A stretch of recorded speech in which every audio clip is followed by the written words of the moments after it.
एक सवाल और, हम बिहार की धरती पे है, आरजेडी यानी लालू जी की पार्टी और कांग्रेस का अलायंस है, इंडिया अलायंस देखने को मिल रहा है। लालू जी ने मुस्लिम आरक्षण की बात कही है, उन्होंने बोला कि मुस्लिम का आरक्षण होना चाहिए, क्या देखते हैं आप?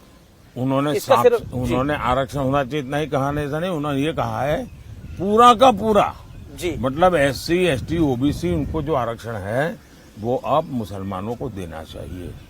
और संविधान सभा ने गंभीर चर्चा करके तय किया था कि इस देश में धर्म के आधार पर आरक्षण नहीं होना चाहिए। बाबा साहब अम्बेडकर के भी विचार बहुत स्पष्ट रहे हैं कि धर्म के आधार पर आरक्षण नहीं होना चाहिए।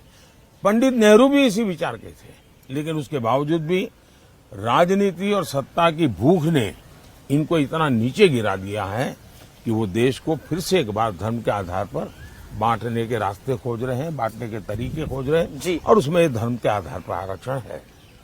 पाकिस्तान का मुद्दा एक बार फिर चुनाव के अंदर आ गया है। तेलंगाना के सीएम है रेवंत रेड्डी, उन्होंने सर्जिकल स्ट्राइक हुआ था नहीं हुआ था वो पूछ रहे हैं।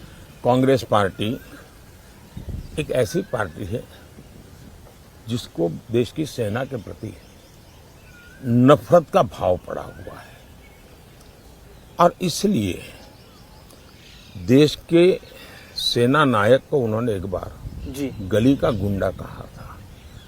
जिनकी भारत की सेना के प्रति ये भाव होंगे उनसे आप कैसे अपेक्षा कर सकते हो? पाकिस्तान भी सर्जिकल स्ट्राइक नहीं हुए ऐसा कहता नहीं है, पाकिस्तान भी नहीं कहता है।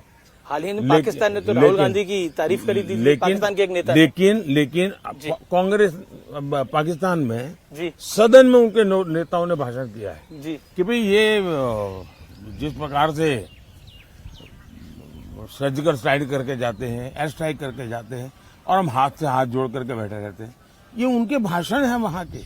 अगर हमारी बात नहीं माननी है, हमारी देश की सेना की बात नहीं माननी है, तो वो अपने मित्र पाकिस्तान के लोगों की बात तो सुन ले, उनको तो मान ले।